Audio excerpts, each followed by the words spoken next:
POV.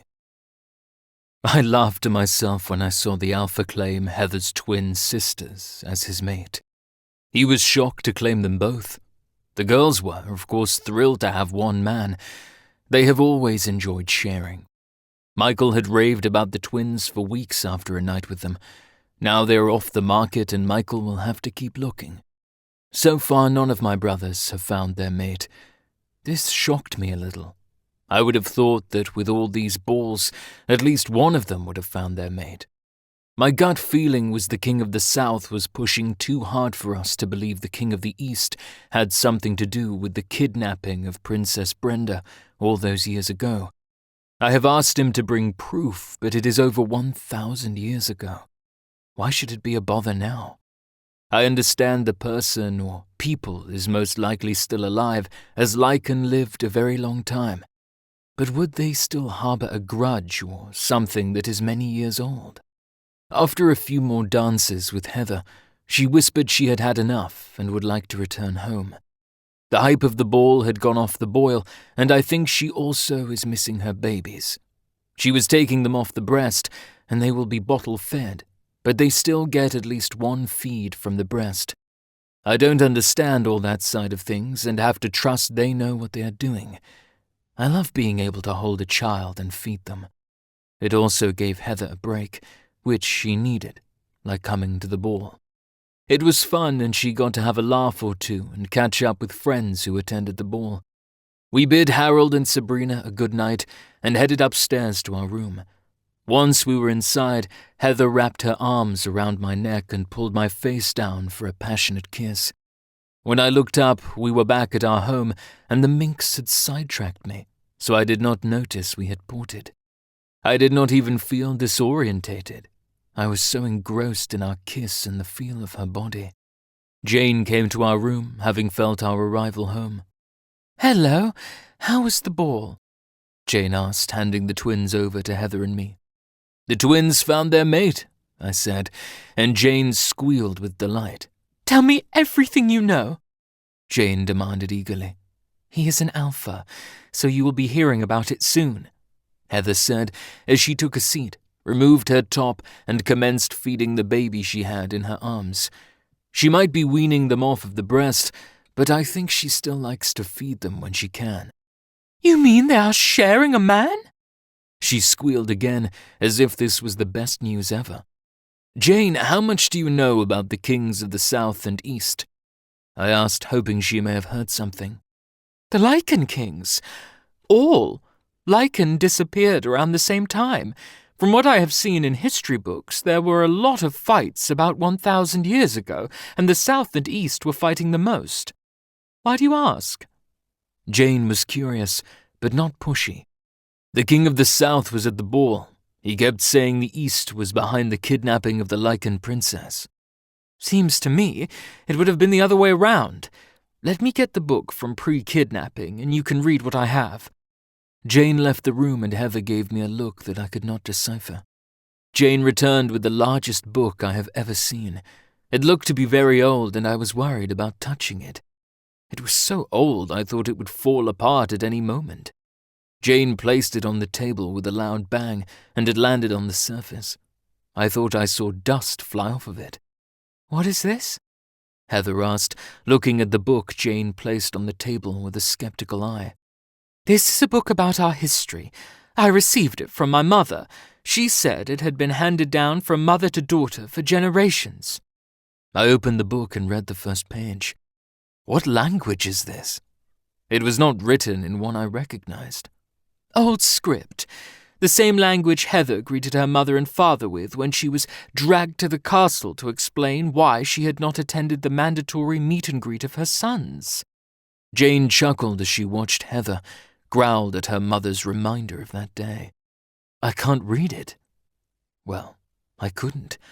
I had never learned. Don't worry, Heather will help you with that. Jane took the baby from me and handed the child to Heather, and took the other one, placed it over her shoulder, and started to pat the baby's back. It was not long, and the sound we expected came from the child, and Jane went to the change table we had in our room and started to change the baby. This was a common routine for us. The last feed at night, no matter how late was. For Jane and Heather doing a swap over in feed time, sometimes they would sing a soft tune, other times just chat. But every night it was this bonding time and I got to join them. When I'm there in the room, I am still a little uncomfortable with those tiny bundles. I'm still not used to being so huge.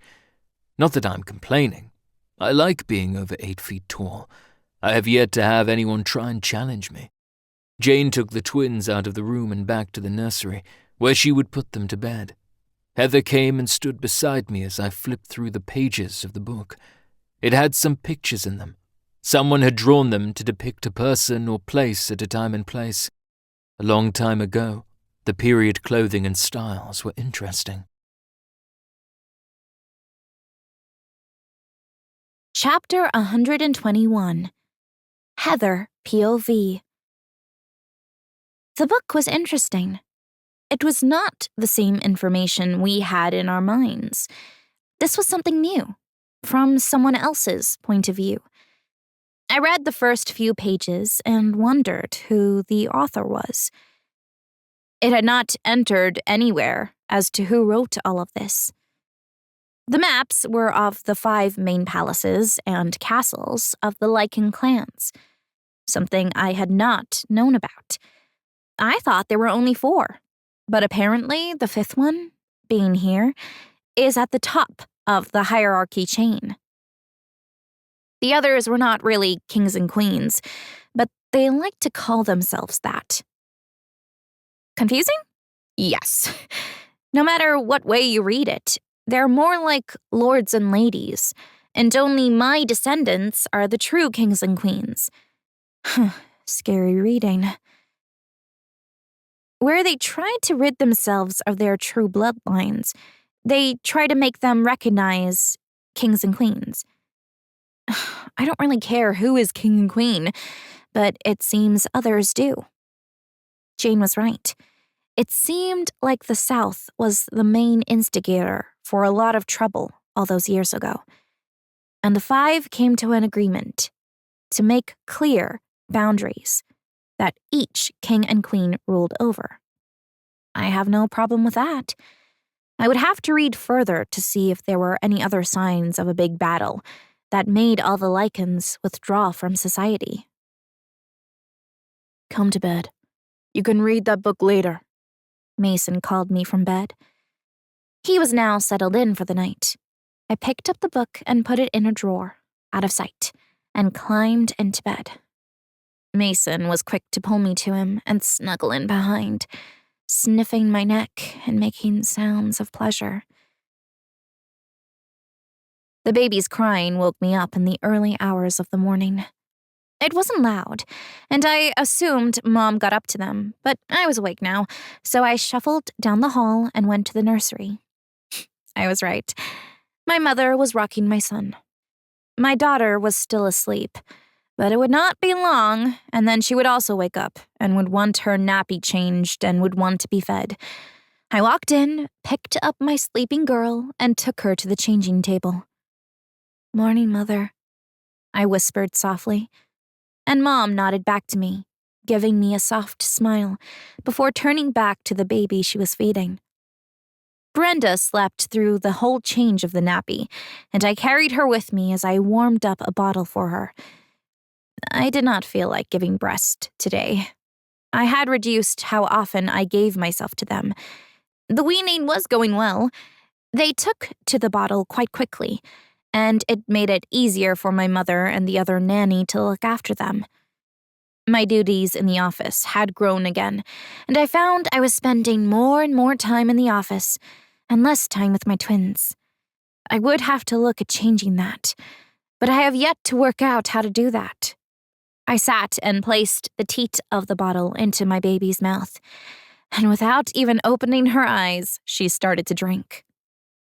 Mom? I called gently, gaining my mom's attention. She raised her eyebrows at me in question. You read the book? Mom nodded. All of it? Again, Mom nodded. What do you think? Is it real? can we believe what is written in it? And does it answer who kidnapped you-know-who? Not wanting to voice her name. In my opinion, it is an accurate recording of the events at the time by the person who was writing the book, what was happening around them, and their opinions on who took the girl. They admit at the time it was chaos, with all the fighting everywhere, and then when the fighting stopped, she was gone. No eyewitnesses.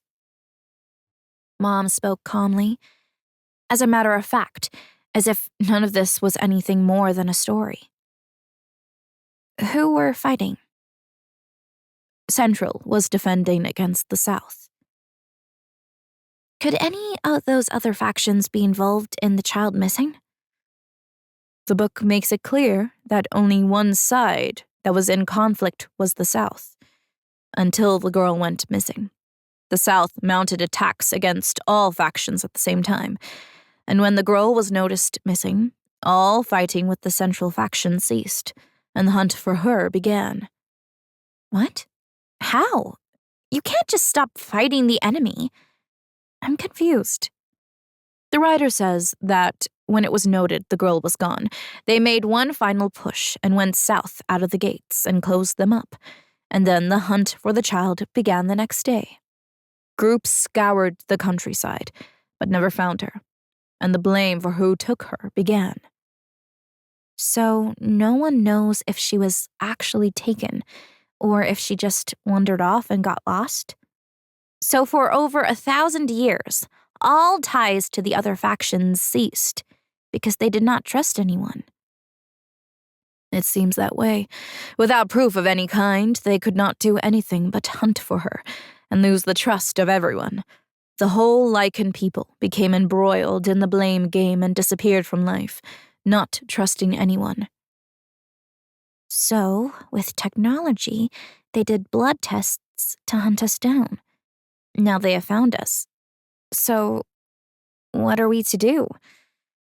They called me queen, and I guess it was obvious with my transformation that I'm Lycan and a descendant, the one they've been looking for.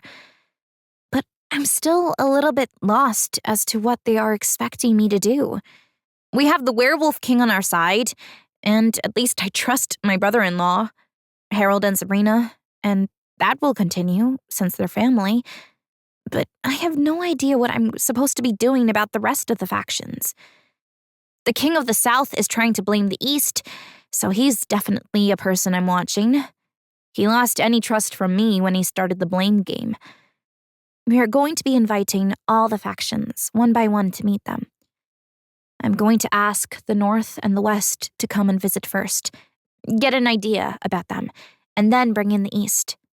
I've already met the South and am in no hurry to bring him here to my home again. That is a start, at least. We do need unity. There are not enough of our kind in the world for us to fight amongst ourselves so easily. It is difficult when you feel like you have to watch your back all the time. That is normal at any time. And you should never stop watching your back, even in peaceful times. Someone will always want what you have. Mom. She looked at me when my voice changed to a more questioning tone. Are you changing into a Lycan? I was sure I was seeing some changes in her, and I needed to be sure that my mom would not change as fast as I did. I'm not sure why I had such a change, or even why Mason changed the way he did. I think I am, dear. Your father, too. I walked over and gave my mom a hug. She was coming into her heritage, and I was glad I would not be alone. What about the others? Will they change? No, I don't think so. But we can only watch and wait for signs of change. But I truly don't think so. You're the only one that the gene passed on to. That is what the DNA said, so they should stay as they are. The repercussions, if all siblings, cousins, and etc. started to change, could be quite scary. So at the moment, I think it's just your father and me. Your father because he is my mate, and me because I am a direct descendant, like you. I am glad it was not me but you who took the kingdom and the throne. You have so many talents, and I feel you can cope better than I ever could. My mom hugs me again, and a soft sob hits my ear as my mom has a moment of tears. I'm not sure if the tears were a relief or a sadness at the whole mess we found ourselves in. The next task is to see about bringing peace between the Lycan factions. There is enough war out there to not have to fight between ourselves. Mason. POV. Going to bed was the best suggestion Heather had made. That guy from the South faction was grating on my nerves. I was so close to pulverizing him. I loved how Heather brought us back to our room. A sweet kiss, and then the feeding was so beautiful and natural. Watching Heather nurse the babies, she has a glow around her when she is feeding them.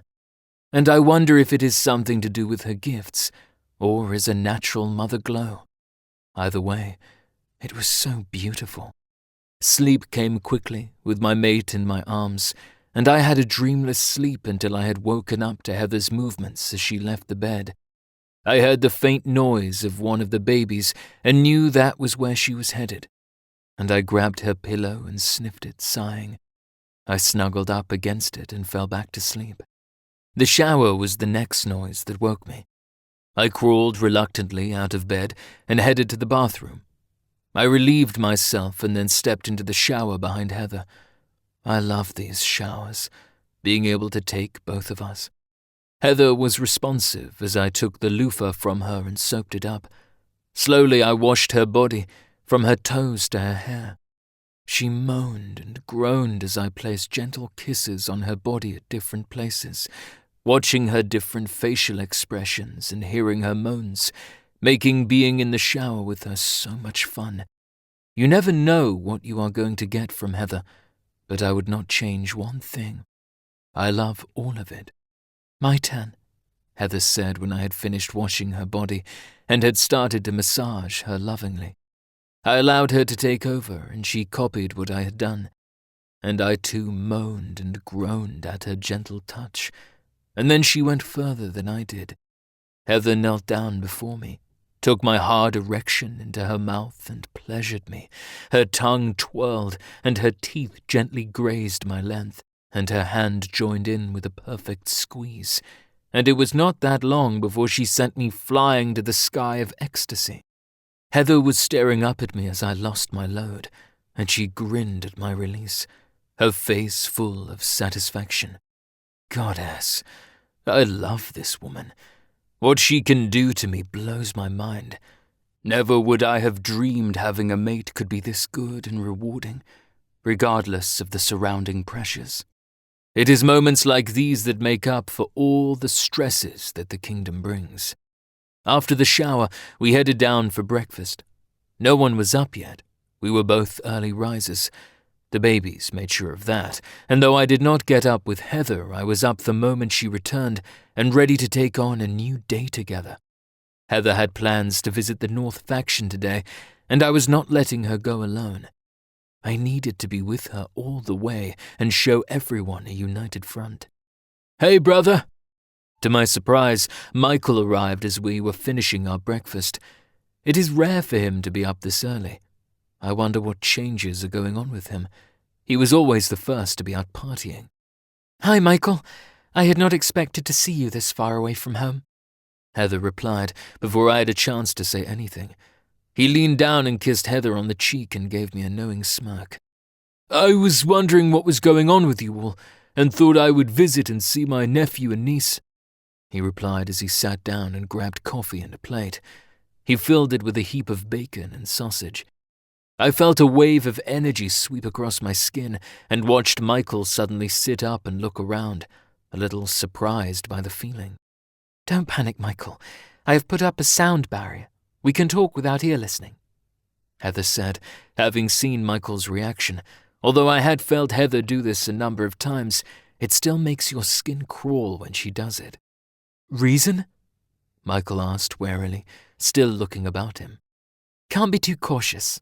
Besides, I wanted to invite you to join us. Mason and I are going to the North Faction today, and I wondered if you care to join us. Heather kept surprising me every day. I would never have thought she would include Michael or any of my brothers on a visit like this. It was a tricky visit. We had no idea how we were going to be greeted. We didn't know if we were walking into an enemy's camp or not. We had discussed this and agreed we needed to visit each faction and feel them out. One of Heather's gifts would pick up pretty fast if we walked into trouble or not, and she had tricks up her sleeve if anyone tried anything.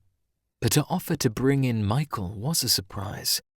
What benefit does it bring?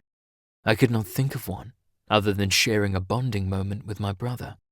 Really? Yes, please, I would love to go visit other places with you. I've always wanted to travel further abroad, but Mum and Dad always found some reason to keep us close to home. Michael looked ecstatic that he had been included, and I was learning a new side of my brother, one I had not thought about before. I agree, each time we tried to leave the kingdom, something always came up to make us stay close to home. Protective parents, I guess. It never really worried me, but talking now did highlight it. Good. We will leave after we have eaten, Heather said and continued to eat. I was a little shocked. I thought we were going tonight. Heather, has something changed? I asked softly, glad we were in a cover of silence. No, I was always going to go after breakfast. But when we were talking earlier, we had ears listening, and I thought I would change things a little. Keep those around us thinking and on their toes, never knowing what we are up to. The East are expecting us soon. You have problems here, Mason? Michael asked, looking around the room again. We are not sure, so we are being careful, I answered, and watched Michael as he took in what we were saying and nodded as he relaxed. How are we traveling? Do I need to pack a bag? Michael asked casually and bit into another sausage. No bag. We will be there and back today, I replied on behalf of Heather. We had already discussed where we should be at and had agreed with the gardens. We had seen pictures of the place and Michael spat out the sausage onto the place and gasped. How? Michael had almost choked on his mouthful and had to spit it out. Portal, I replied, enjoying Michael's surprise. It is rare for me to see Michael taken by surprise, so it was comforting to know he could be surprised. Wicked! Always wanted to know what it felt like. When you popped back and forth, I've been a little jealous of that ability. Michael's face filled with joy. Chapter 123. Heather, POV. I mind-linked my mother. I had been worried about her as she slowly went through her transformation. She was not coping as well as Dad was. He looks like he will be changed completely in a few more days, while my mother looks like it will be another week or so. I'm not sure why she is taking longer, and it seems to be tiring her out. At first, I blamed it on the twins and the time she was putting in with them. But it appeared to be more than that. Breakfast with Michael was the laugh I needed, and inviting him out was a gut feeling, and I've learned to always trust those feelings. It was going to be an interesting place to visit. The pictures of the place, if even close to being how it is now, is going to be a treat. The place is stunning. It's in the coldest place in the known kingdoms, and my wolf can't wait to have a chance to play in the snow and explore the kingdom. I keep telling her that we could not do that at this visit, but she keeps fantasizing about it. So I'm hoping that all goes well and there will be a chance to go back and fulfill my wolf's desires. She deserves a treat too. Oh, they've grown so fast. Michael is holding our son and cooing at him. Yeah, they are growing fast. My mom is doing such a great job. I do kind of feel bad for not giving them as much time as she does, but duty seems to keep pulling me away. I'm with them as much as I can be, and I get up at night when I hear them, even though my mom keeps telling me it is okay to stay in bed. I feel guilty for not doing my part. Come on, it's time to go. Mason was eager to get out there and meet all these people. He thinks once we have visited all the factions, we can gauge better what our next move should be. He hates all this speculation and all the innuendos. He likes hard facts and truth. But so far, it's been so confusing, even with all the information we have. Some things are still missing. And it's all really confusing. Where has this information in our minds come from? Is it all just Brenda's memories and learning?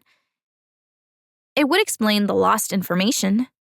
When she was taken, or whatever happened to her, she lost important fragments of information. We head back to the small office that we have in our suite, and Michael looks at me with expectations, his eyes sparkling with joy and excitement. Mason stands beside him and places his right hand on his shoulder. And I touch both of their hands. I don't need to touch them, but Mason said he likes to feel me when we travel in the beginning, as it took longer to get where we are going, and if I had not been to the place before, I kind of hover in the other space and look around before appearing. It's like when I arrive, I can hold off appearing. I'm there, but invisible to others, until I make that last step and we appear. That is what I'll be doing now. We reached the garden. It was covered in snow, and I looked about before appearing. Michael exhaled a breath in the air, and white plumes came out of his mouth, and he chuckled. Mason looked around for danger, but I think it was too early for too many to be outside in the snow. I took the lead and walked to a side door. It was not locked. After entering, I noticed the temperature change. The palace was nice and warm. Warmer than I expected. We walked down a small hallway and entered a very busy kitchen. The aroma of the morning meal filled the air, and my stomach said it could put more in it. A woman dropped a pan, lucky it was empty, and screamed in horror as she looked at the three of us. And I guess our arrival had now been noticed. "Easy now, we're not here to harm anyone," I said softly, not moving any further into the kitchen. The poor lass fainted. The cook rushed in and caught her before she hit the floor. "Who are you?" the cook asked, fear radiating off her. The unconscious girl lay gently in her arms. The rest of the kitchen staff stared wide-mouthed at us, frozen in place. "I am Queen Heather from the Central Faction." I did not get any further than that when the guards came in, rushing into the kitchens. They stopped in their tracks when they saw us, and the look of confusion on their faces showed they were not sure what to do. But to my surprise, they all knelt before us and waited in silence in the kneeling position on the floor. And then a man and woman came to the room, walking carefully around the knelt people on the floor. "Queen Heather, it is an honor to meet you. Come through to the dining hall and enjoy a meal with us," the woman said, telling me she was the queen of this faction. "Your name?" I asked as I moved forward, feeling Mason and Michael follow me close by. "Oh, my apology. How rude of me. I am Agatha, and this is Mateo." They both bowed before us and waited for us to respond. "This is my mate, Mason, and his brother, Michael," I said, and they bowed to both of them before leading the way to the dining hall. The hall was about what you would expect. Many tables dotted about, a buffet style set along one wall for food and drinks. each table set for the breakfast meal, and a few people were already seated and talking amicably amongst themselves. That is, until they looked up and saw us walking in with Agatha. The sound of scraping chairs along the wooden floor, and all stopped talking as they stood up from their seated positions and knelt to the floor. Agatha said nothing, or even made a sign that this was not normal behavior of the people in the room. We reached the top of the table, and she offered me the head seat. I shook my head and offered it back to her. She gracefully took the seat, and I sat next to her left, leaving the right for her mate. Mason took the seat next to me, and Michael the next one, sending a woman who was sitting in that chair scurrying away to find another seat. I took a long sip of coffee and enjoyed watching the people arrive and the shocked looks on their faces before they found their seats. "How long will you be staying? Would you like a room made up?" Agatha said as she daintily ate her meal. "We will not be staying the night. I would like a tour and a chat, get to know you, and how you feel about my ascension to the throne." I spoke calmly and truthfully, and I was not worried at this point who was listening in on our conversation. "We are more than thrilled when we heard you take the throne and that you had a mate already, not one chosen by the hierarchy of the Central." That surprised me. I had not thought about how it might affect others outside our faction. At the time, I had no real understanding of the Lycan hierarchy and what I was getting myself into. As I learned something new, the box in my head opened up, and information filters through, parts of the missing pieces. And I wonder what's going on there. We chatted comfortably as Agatha ate. Michael and Mason ate too, but I was not hungry. I did grab some fruit and nibble on that, but it was the coffee I was chasing the most. Then a group of young ladies walked in, the most graceful ladies I had seen in a while. And then I realized that these were Agatha's daughters. The grace they had was the same as Agatha's. "Ah, they're up early for a change. Good. You will get to meet my daughters." Just as Agatha finished saying that, Michael growled the words we all wanted to hear, but we're not just sure if we should have expected to hear them right then. "Mate." Mason, POV. Mate! Those words changed the morning conversation to a more personal one. Michael spoke those words when 5 young ladies walked into the room and headed our way. I was not sure which one was his mate yet, but they were all excited about it. Agatha seemed pleased, and that was a good sign. Matteo sat upright and waited to see which of his daughters was Michael's mate. 2 lovely ladies who looked like twins to me. They looked too alike to just be sisters, came up to Michael and both together spoke the same word. "Mate." Michael had his private wish come true. He had always wanted 2 lovely ladies as his mate, so much so he had talked about Heather's sisters turning him down when he suggested a chosen mate. But here he had 2 lovely ladies. Now will the parents accept Michael taking both for his mate? Trying to choose would tear the other one apart. "Wonderful!" chirped Agatha as she clapped her hands in glee. Heather had a large grin on her face as she watched Michael accept both ladies in an embrace, and I could not have been happier for my brother. This means he will move here and transform into a Lycan. I wonder what he will look like when the change is completed. I can't wait to find out. I noticed a few sad faces around the men's table and a few envious ones from the ladies. Michael is a good-looking guy, and I can imagine a few broken hearts when they find out Michael is off the mating table. "Mom, Dad," I called out to my parents through a mind link. "What is up, son? Is everything okay?" An anxious-sounding mum returned through the mind link. "Yeah, just wanted to let you know that Michael had found his mates," I said happily, and waited to see if they heard me correctly. Mates? As in more than one? Mum asked in her happy tone, which told me she was glad another son had found his mate. Yes, a set of twins. They are lovely and very graceful. Not sure how he managed to bag such pretty girls. I joked, and I could feel Dad chuckling along with me. Michael was the last one they expected to find his mate. He had been a bad playboy, bagging many girls and often more than one at a time. Lichen? She was starting to sound worried. Another child was going to be a lichen. Yes, Mum, a lichen, I replied, wondering why it would make that much difference. A mate is to be cherished regardless. I hope he can handle it.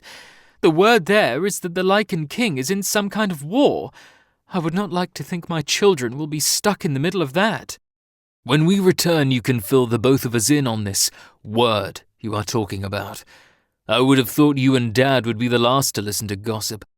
I growled softly back at her, and I could feel she was shocked at my tone.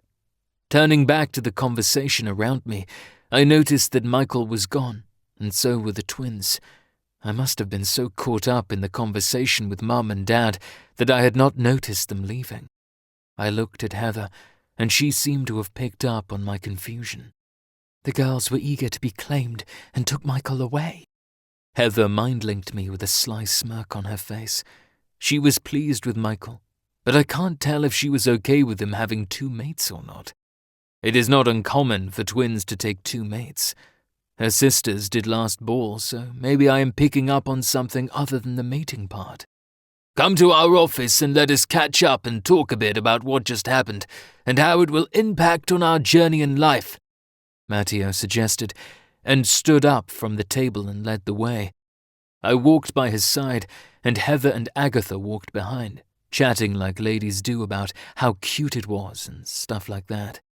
Settled on the chair in the study room, coffee was offered, and I waited next to Heather for the other two to sit and clear up what was on their minds. They both seemed to be mind-linked, and I was not sure if it was a conversation between the two or something else going on. Heather did not seem to be concerned, so I relaxed as best I could. Our girls have just told me they are not officially marked and mated, Agatha started, and my eyes widened. That was quick. He must be going for round 2, as he had never been that quick. What? Only half an hour? No, he has longer staying power than that. I thought that maybe the girls in the mate bond had something to do with the quick mating. This changes our relationship. We are now family, and so we would like to offer a blood oath to support you as the queen over all lichens. Though we have titles as queen and king, it is of our faction. You should be over all factions. I have argued about this a number of times, but some do not support this. I think they want to be overall leaders, Agatha stated calmly, and Matteo pulled out a ceremonial knife, ready for the commitment to be made.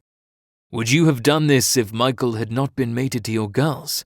I asked, a little put off by the wording Agatha used. Yes, I was ready to give my support, but this makes it more interesting, don't you think? Matteo said with a wink. Agreed. Let the South argue all at once, Heather said, and Agatha stared at Heather for a moment, and then nodded her head. It should not have surprised me so much that you had already figured it out. That faction has been causing trouble ever since Declan got mated to the Queen. He is power-hungry and tries to push all the blame on others. Most of us know better, and I was concerned about the two of you being, let's call it, an outsider coming into your power, that you would listen to him. I am an outsider, as you put it, but I'm not easily swayed by sweet talking, Heather said, and I chuckled. They both turned to look at me, eyeing me to explain further. She refused to be my mate till I proved I was worthy. My sweet-talking did little to woo her to me. I chuckled again, as I remembered some of our moments of disagreement. Good girl, you will be the perfect queen, Matteo said as he placed the knife on a blue pillow made just for this ceremony. He said a few words over the knife and then nicked my hand. It was not deep, just enough to get the blood flowing, and soon all four of us had a nick in our hands, and Matteo and Agatha gave their oath. They did not go down on one knee or anything like that. It was spoken with sincerity over their held hands, and I felt the power of the oath flow through me and settle in my heart. Heather accepted on behalf of both of us, being the queen. I had no issue being in the background with this, and letting Heather be the powerful woman she is. I would be stupid to try and to be the boss when women are accepted as being the true bosses in a relationship. The blood oath was better than I had expected. Then, having been told that Michael would become the future king was a shock, too. Apparently, the twins would be joint queens when the time comes for Agatha to pass on the title. That surprised both Michael and Mason. I was really proud of Michael. He was a nice guy, and he treated women well. My sisters praised him and had considered accepting him as a chosen mate. He was that good, they said. But then something changed, and they went their separate ways. We waited for Michael and his mates to arrive, chatting about the future, and they had an interest in joining in the balls that Mason's brother was having every 3 months. They would take days to travel there, but they were prepared to travel the distance, even if one had found their mate. Mason gave Agatha Harold's contact information and suggested sending an email first, as he was not sure when Harold would be available. Agatha nodded as she accepted the contact information and also asked for Mason and mine's. I liked Agatha. She was kind, and I did not feel any falseness about her, and that gave me peace. We had what we came for, and more.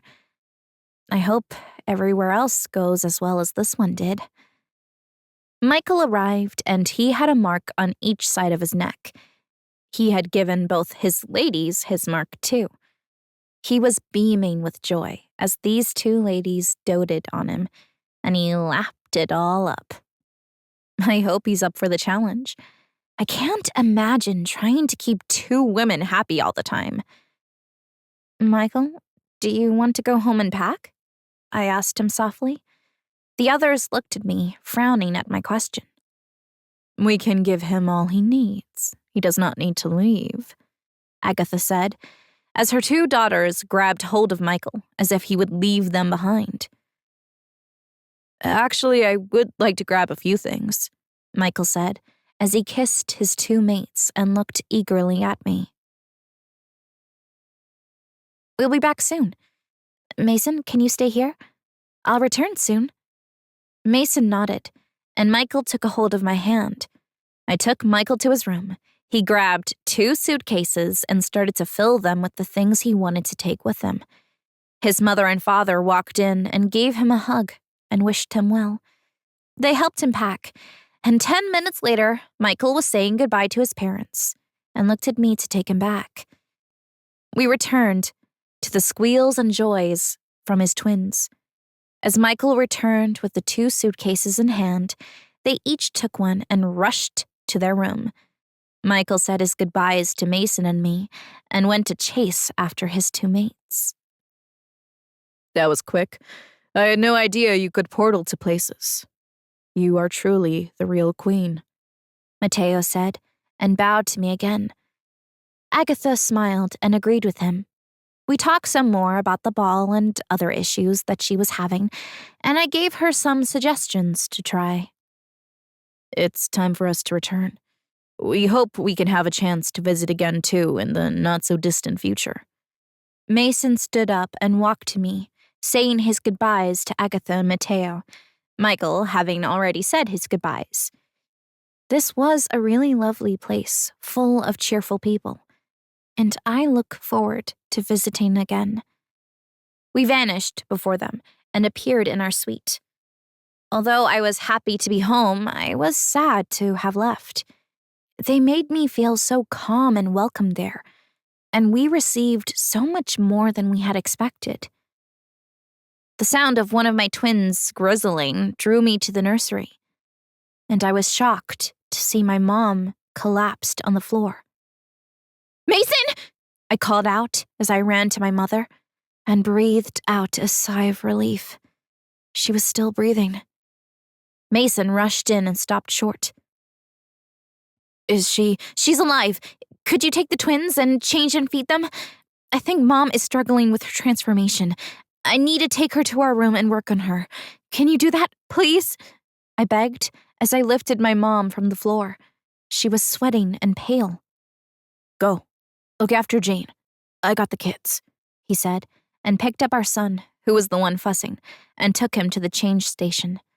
"I don't know where the other nanny is, or if Mom let her help out," I started to explain, but Mason put his hand up to stop me and shooed me out the door. I left the room quickly, taking her to our bedroom. I walked into our bathroom and turned on the bath, filling it with cold water. I stripped my mom while the bath filled up. When I was satisfied with how full it was, I lifted Mom up and gently set her down in the bath. And then I started to send energy into her. I could not change what she was going through. The transformation was something personal for everyone. I felt guilty for not being here when she needed me the most. I had left her with the babies and did not think anything more about it. Now I wish I had checked up on her when I brought Michael here to pack a bag. I started to sing a song that my mom often used to sing to me when I was down, or when I had done too much healing and was weak. She had always been there for me. As I sang, I poured water over her and pushed energy every few minutes into her body, hoping I was doing the right thing. She was at the end of her transition, and I needed her to complete it. I wonder where my dad was, if he was feeling Mom's suffering. I hope he's all right. Mason entered and stared at me for a brief moment, before taking those last few steps into the bathroom and kneeling beside me. "Twins are fed, and they're asleep. How's Jane doing?" he asked so softly. You could hear his emotions flowing through him. "I don't know. Alive, but that's about as much as I could tell. She's at the final stage of transition. It's up to her now." Mason rubbed my back and watched for a little while longer. Can you go check on Dad? I don't know if he's feeling this," I asked, and Mason left the room to hunt down Dad. Mom's breathing then got ragged, and she broke out into a sweat. She thrashed about in the water, going into what looked to be like a fit, before going very still. POV. In the meantime. The twins were beside themselves when Heather and Michael disappeared. Agatha and Matteo, though surprised at first, comforted the girls, reassuring the twins that this proved that Heather was the real deal, the real rightful queen, which seemed to settle the girls a little bit. But then when they were told that Michael was my brother, they squealed in a high-pitched sound that they were mated to the king's brother, and that seemed to make them even happier, though I was not sure who they thought Michael was other than their mate. No introductions had been made at the time, and we had arrived unexpectedly early in the morning. Agatha and Matteo knew we were going to visit, but had thought we were travelling the conventional way. "Will they be gone long?" one asked, and I still could not tell which one was which. They were too alike for me. I would need to be around them a little longer to pick up any differences. "Only as long as it takes Michael to pack a few things together in a suitcase. He does not realize he won't be able to wear any of it soon, as he will change into a lichen and grow out of his clothes, but I did not have the heart to tell him not to go and pack."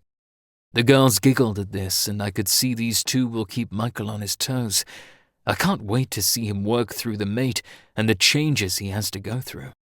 Michael, arriving back after only a short while, was treated by the girls as if he had been gone for weeks, not a few minutes.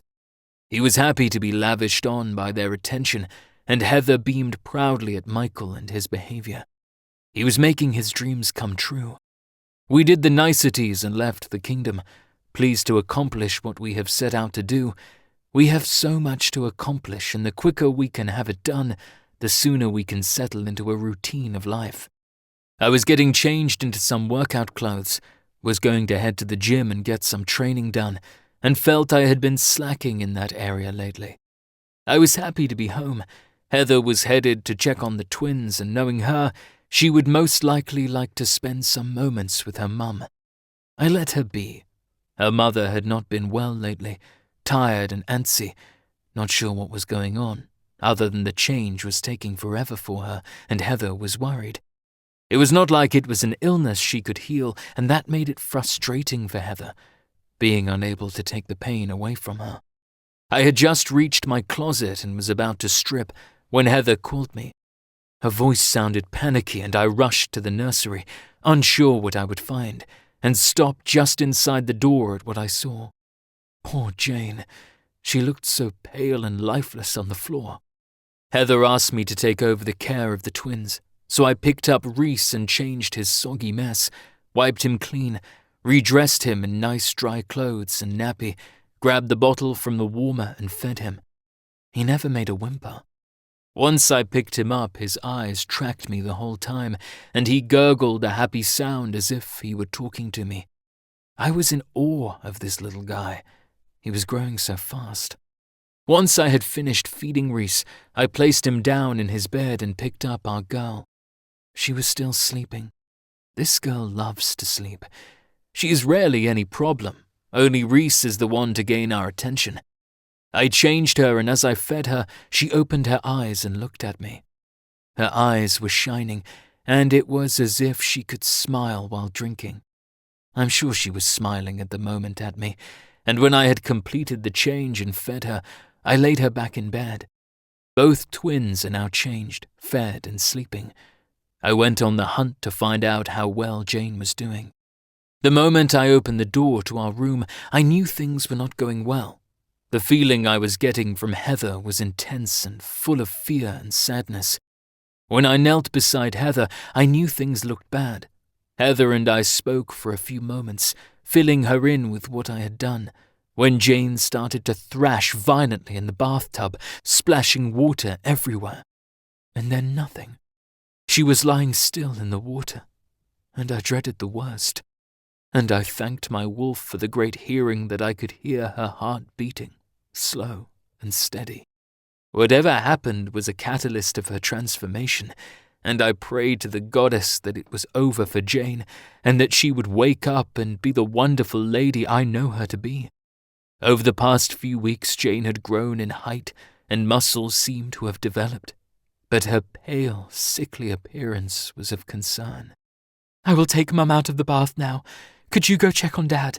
I have no idea how this is affecting him, Heather said, pulling the plug out and letting the water drain away before she could take her out of the bath. I grabbed some towels, placed them close to Heather, and went in search of Ben. Reaching Ben's room, I found him out cold on the floor. I picked him up and carried him to our room, where Heather would be with Jane. I thought maybe the mate bond would help the two of them. As I entered the room, Heather lifted her head in my direction and frowned at me, carrying her father towards her. She was in the middle of drying Jane, who was lying naked on my bed, looking like she was gaining a bit of color now, and that was a relief. I placed Ben on the bed next to Jane and waited for Heather to give me more instructions. Chapter 127. Heather POV. The water slowly swirled around the drain, and I watched it as it disappeared, hoping all the stress would go with the disappearing water. Mason was checking on Dad.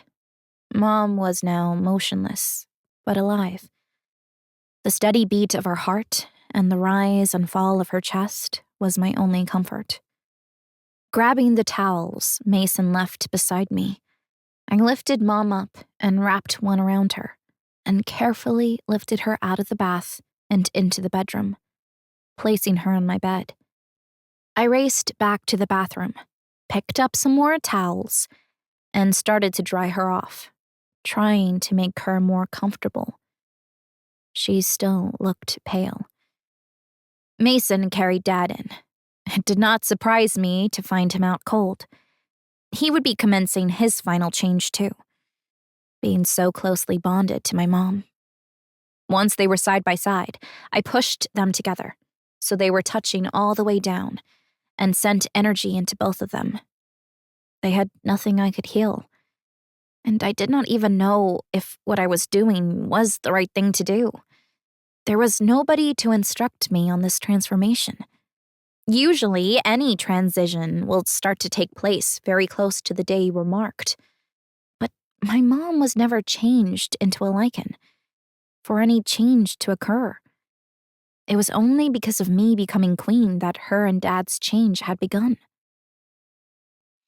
They had both grown in height and body mass, though not as large as Mason or me. It seemed a lot larger than before the change began. Dad's coloring was not as pale as Mom's, so I'm assuming he is coping much better than she was. I'm not quite sure how that was working out. I hoped what we had done was correct. Mom should have changed years ago when she mated with Dad, but for some reason she did not, and now, because of her age, I presume the change is taking a toll on them both. Reaching over, I grabbed Dad's hand, and then Mom's, and I clasped them both together in my cupped hands and sent energy into them both. Suddenly, Mom and Dad were surrounded by a bright, white, blue light, which also engulfed Mason and me. It was a warm glow, a gentle heat that flowed over me. I watched as Mom and Dad gained some color, and soon both of them opened their eyes and took a long, deep breath. I let go of their hands once the glowing light winked out. Mom and Dad sat up and looked at us both, confusion written on their faces. Mason wrapped his arms around me and pulled me tight to his chest. I was on the verge of tears of relief. I thought I was going to lose my mom and dad. Now they were both sitting up, staring at me, and not saying a word. Though relieved they were awake, I was waiting for them to say something, anything, to let me know that all was well. Mom's face softened, and she opened her arms for me to go to her. Mason released me from his hold, and I rushed to hug my mother in my arms. Mason moved to the other side of the bed and held onto Dad. We were both relieved they had made it through this tough moment. I thought I heard Mom sobbing, but I did not want to let go to find out. I held on tight and waited for my mother to let go first. "Sweetheart?" Dad called out softly, seemingly a bit baffled by what was going on. I looked up at him and waited for him to say more. "Why are we in your bed?" Mason burst out laughing at this innocent question. Of all the things my dad could have asked, this one was the furthest from our minds. Mason went on to explain how we had found Mom and then Dad, and how he ended up in our bed. Dad looked down at his hands, as if seeing them for the first time, then looked up at me with wonder. "I'm a lichen," he said. I'm not sure if that was a good thing in that moment. I had so many emotions going on in my head. Mason nodded. "How is that possible? Jane, you're a lichen," he said again. He seemed to not really be thinking clearly yet, as he stared at his mate with love in his eyes, a small smile on his lips. He still looked like he did not believe what he was seeing just yet. My dad reached out his hand, tenderly touching Mom's face, as if he expected her to disappear at any moment. Mom reached out and placed her hand over his and leaned into his hand. The love the two of them had radiated from both of them.